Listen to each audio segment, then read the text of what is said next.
Hello my third year students, this is your paper first, History of English Literature. Today the topic is Introduction to Metaphysical Poetry. So I tell you about metaphysical poetry. The first point is the metaphysical poets were men of learning and to show their learning was all endeavor.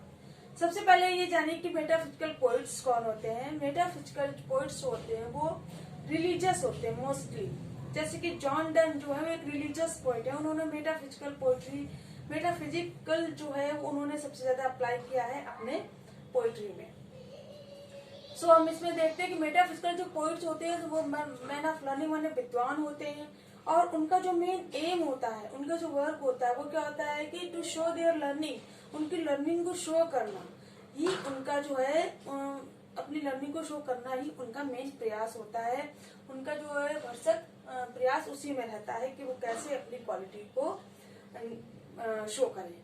ठीक है, next है this is doctor Johnson's writing about the metaphysical school of poetry. ये जो point है वो doctor Johnson को केवल introduce कराने के लिए कि डॉक्टर जॉनसन की राइटिंग जो है वो किसके विषय में है, मेटाफिजिकल स्कूल ऑफ पोएट्री के विषय में है। अब डॉक्टर जॉनसन कौन है? Who is doctor Johnson? Doctor Johnson is the first writer who used the term metaphysical applied to his poetry. तो जो डॉक्टर जॉनसन है वो पहले राइटर हैं जिन्होंने मेटाफिजिकल जो शब्द है उन्होंने अपनी पोएट्री में यूज किया है। तो इस टाइप के क्वेश्चन जो हैं वो पेपर में आते हैं ऑब्जेक्टिव में कि who was the first English writer who used the term metaphysical. ठीक है, तो आपको आंसर देना है डॉक्टर जॉनसन। अब ही हैड बारोड इट, उन्होंने इस जो टर्म को है वो बारो किया है किससे? ड्राइडन का फ्रेज है किसके लिए? जॉन डन के लिए। ही अफेक्ट्स मेटाफिजिक्स, ही अफेक्ट्स मेटाफिजिक्स, इनका फ्रेज जो है वो जॉन डन के लिए किसका? ड्राइडन का। ड्राइडन का ये फ्रेज इन्होंने जॉन डन के लिए लिखा है, और ये बहुत ही ज्यादा इम्पोर्टेंट है कि बहुत ज्यादा पेपर्स में आता है कि इस तरीके से ऐसे कोटेशन देते हैं कि affects metaphysics who said for who, ये जो है किसने किसके लिए कहा है। तो इसका आपको आंसर देना है कि ड्राइडन ने अबाउट डन।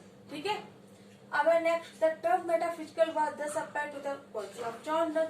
तो जॉन डन की पोएट्री में सबसे ज्यादा मेटाफिजिकल जो वर्ड है, जो टर्म है वो यूज किया गया है। एंड इज फॉलोवर्स, और उनके जो फॉलोवर्स हैं उनके पोएट्री में भी यूज किया गया। तो चीफ ऑफ उसमें से जो मुख्य हैं वो कौन कौन से हैं? George Herbert, Richard Crashaw, Henry Vaughan and Abraham Cowley. ये सब चारों जो हैं वो रिलीजियस पोइट है। Who are all religious poet, ये चारों जो है रिलीजियस पोइट्स हैं। And but Carew Suckling, Lovelace and Marvell who wrote secular poetry, इन लोगों ने सेकुलर पोएट्री लिखी। अब सेकुलर पोएट्री क्या होता है? सेकुलर कहते हैं, सेकुलर होता है धर्मनिरपेक्ष, जो धर्म में विश्वास नहीं रखते हैं, जो धर्म से संबंध नहीं रखते हैं वो हो गए सेकुलर, और जो धर्म से संबंधित रखते हैं वो हो गए रिलीजियस। तो ये जो पोइट है उन्होंने सेकुलर पोएट्री लिखी है, और ऊपर जॉन डन और उनके जो मुख्य फॉलोवर्स हैं उन्होंने रिलीजियस पोएट्री लिखी है। बट हैरिक जो पोइट है, Herrick who wrote both secular and religious poetry, उसने दोनों ही पोएट्री लिखी, सेकुलर भी और रिलीजियस भी। ठीक है, तो ये इस टाइप से जो है ये मेटाफिजिकल इन लोगों ने यूज किया हुआ है। अब है meaning of the term metaphysical. अब जो मेटाफिजिकल टर्म है उसका मीनिंग क्या है? तो metaphysical is the adjective metaphysics, metaphysics का एडजेक्टिव क्या है? मेटाफिजिकल। अब मेटाफिजिक्स का मतलब क्या है, मीन्स क्या है? कि it means it is a branch of philosophy, ये फिलॉसफी की ब्रांच है, दर्शन की शाखा है। इसका मतलब क्या होता है कि dealing with the nature of existence, truth and knowledge. इसमें हम किसका ज्ञान लेते हैं, क्या डील करते हैं?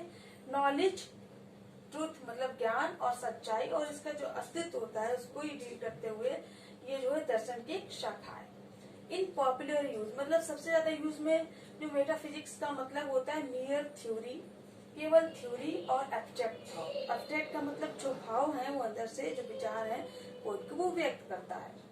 दस इस प्रकार the literal meaning of metaphysical is based on the abstract reasoning, जो इसकी लिटरल मीनिंग है मेटाफिजिकल की वो है एब्स्ट्रैक्ट रीजनिंग पर आधारित होती है। अब मेन पॉइंट है कि John Donne is called the master of metaphysical poetry. ये पॉइंट मैंने जानबूझ मतलब इसलिए यहाँ पर लिखा हुआ है कि आप लोग इसको जरूर नोट करें और याद भी जरूर रखें, क्योंकि John Donne is called the master of metaphysical school of poetry. इनके बारे में जरूर ये क्वेश्चन पूछा जाता है कि who is the master of metaphysical school of poetry, तो आपका आंसर होगा जॉन डन। जॉन डन जो है, चाहे लीडर पूछा जाए, चाहे मास्टर पूछा जाए, कुछ भी पूछा जाए उनके लिए जो, तो वो आंसर होगा जॉन डन। और अब जिसने पहली बार यूज किया है वो होगा डॉक्टर जॉनसन। ठीक है, Donne's poetry is full of concept. John Donne की जो पोएट्री है वो विचारों से भरी हुई है।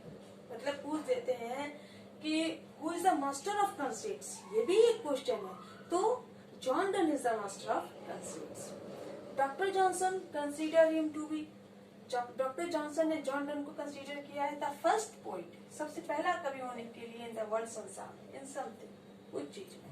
ठीक है, कुछ चीज मतलब इस मेटाफिजिकल पोएट्री को सबसे ज्यादा अप्लाई किया है किसने, जॉन डन ने अपनी पोएट्री में, और इसीलिए इनको मास्टर ऑफ मेटाफिजिकल पोएट्री भी कहा गया है।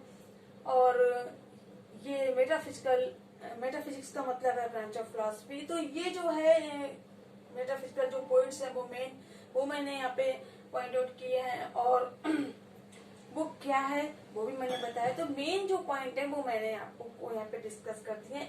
आप इतना ही पढ़ लेंगे और अपने नोट कर लेंगे तो काफी आपको हेल्प मिलेगी आपके पेपर में। Thank you.